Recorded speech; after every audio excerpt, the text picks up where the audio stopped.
নমস্কাৰ বন্ধু বান্ধৱীসকল মোৰ নতুন এটা ভিডিঅ'লৈ পুনৰ এবাৰ আপোনালোক সকলোকে স্বাগতম জনাইছোঁ। আজি এয়া মই পাকঘৰতে আছোঁ বাৰু। দুপৰীয়া কিবা কিবি অলপ বনাবলৈ লৈছোঁ। ভাবিলোঁ আপোনালোককো কি বনাওঁ দেখুৱাই থাকিম। গতিকে বলকচোন মই এতিয়া দুপৰীয়ানো কি বনাওঁ আপোনালোককো অকণমান দেখুৱাম। বলক এতিয়া মই আৰম্ভ কৰোঁ।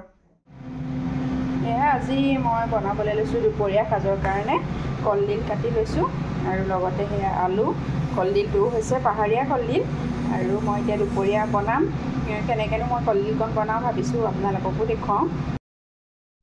কলডিলত দিবৰ কাৰণে মই অকণমান পিঁয়াজ, আদা নহৰু পেষ্ট, পাঁচফোৰণ আৰু শুকান জলকীয়া এনেকৈ প্লেট এখনত ৰেডি কৰি লৈছোঁ।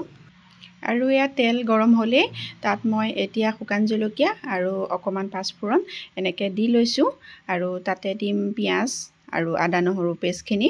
গোটেইখিনি দি মই অকণমান ভাজি ল'ম ৰঙা পৰালৈকে। এয়া হ'ল পিঁয়াজ আৰু আদা নহৰু পেষ্ট, সেইখিনিও মই গোটেইখিনি দি ল'লোঁ। দি লৈ অকণমান ৰঙা পৰালৈকে ভাজি ল'ম। এইখিনি মোৰ ধুনীয়াকৈ ভজা হৈছে। তাত এতিয়া মই অকণমান হালধি দিম আন্দাজ অনুসৰি।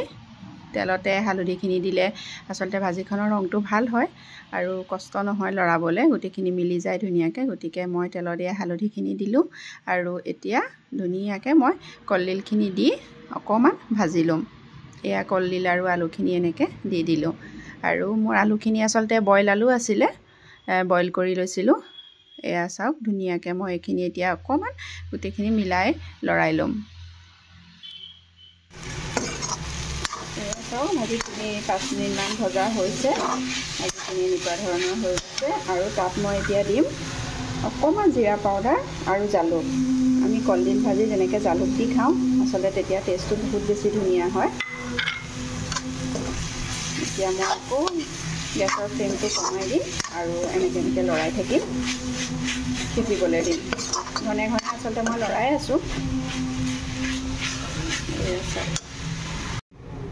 আৰু এতিয়া মই ভাজিখিনিত এয়া আদা নহৰু আৰু অকণমান পিঁয়াজ কুটি লৈছোঁ, সেইখিনি মই এতিয়া ভাজিখিনিত দি দিম। এনেকৈ পিছত দি দিলে বহুত ধুনীয়া স্মেল এটা ওলায় আৰু খাবও বহুত টেষ্টি হয়। তেলত দিছোঁৱেই তথাপিতো এনেকৈ মই দি দিওঁ, তেতিয়া খাবলৈ বহুত বেছি ধুনীয়া লাগে। আপোনালোকেও যদি এনেকৈ দি নাখায় এনেকৈ দি খাবচোন, তেতিয়া যাব যে বহুত সঁচাকৈ বহুত বেছি টেষ্টি লাগে।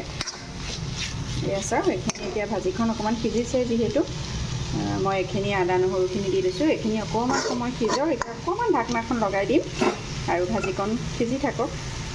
আৰু এটা আজি বস্তু দালিত দি বনাম। এইটো চাওক, এইটো অৰুণাচলৰ পৰা আনিছে হাজবেণ্ডে, অৰুণাচল গৈছিলে। এইটো চাওক কচু ইমান ধুনীয়া, আৰু এইটো বাৰু অৰুণাচলৰ পৰাই অনা পাহাৰীয়া কলডিল কৈছোঁৱেই চাগে। আৰু এইটো বনাম এতিয়া দালিত দিম। বিলাহী কচু দালিত দি ধুনীয়াকৈ খাম।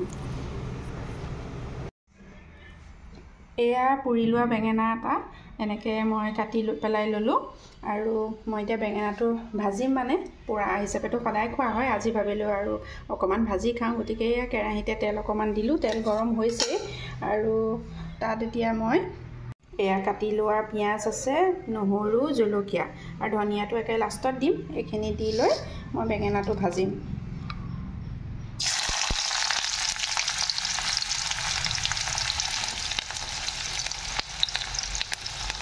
এয়া কাটি লোৱা নহৰু, জলকীয়া সকলোখিনি দি পেলাই অকণমান ভাজি ল'ম।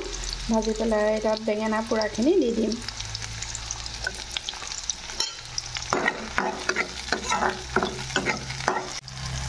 ইয়াত এতিয়া আন্দাজ অনুসৰি মই অকণমান হালধি দি দিছোঁ আৰু আন্দাজ অনুসৰি অকণমান নিমখ দি দিছোঁ।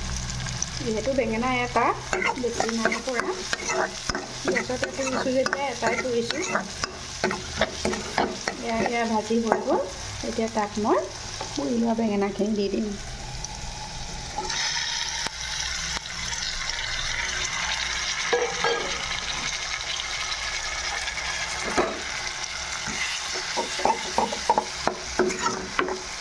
ইয়াত ডিমো ভাঙি খাব পাৰে। মই আজি ডিম দিয়া নাই, যিহেতু আজি মঙলবাৰ, আমি নিৰামিষ খাওঁ। আৰু এয়া চাওক মই বেঙেনাখিনি অকণমান ভাজিলোঁ, ভজা হৈছে, বহুত ধুনীয়া গোন্ধ ওলাইছে, হৈয়ে গৈছে। আৰু বেছি ভাজিব নালাগে, যিহেতু পোৰাই আছে, সিজিয়ে আছে। মই তাত এতিয়া অলপমান ধনিয়া দি দিম।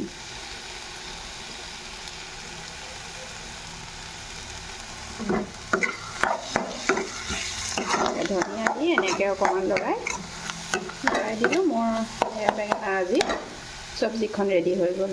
আপোনালোকেও যদি এনেকৈ খাই চোৱা নাই, খাই চাবচোন, সঁচাই বহুত টেষ্টি লাগে। খায়েই বাৰু সকলোৱে, আজি মই বহুত দিনৰ পিছত বনাইছোঁ, গতিকে সেইকাৰণে ৰেচিপিটো শ্বেয়াৰ কৰিলোঁ।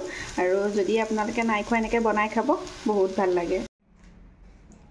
মই বনোৱা ভাজিখিনি এয়া চাওক ৰেডি হৈ গ'ল। এয়া হ'ল কলডিল ভাজি, এয়া বেঙেনা ভাজি, বেঙেনা পোৰা মানে পুৰি ভজা, আৰু এইটো হ'ল কচু বিলাহী দালিত দিয়া মচুৰ দালি।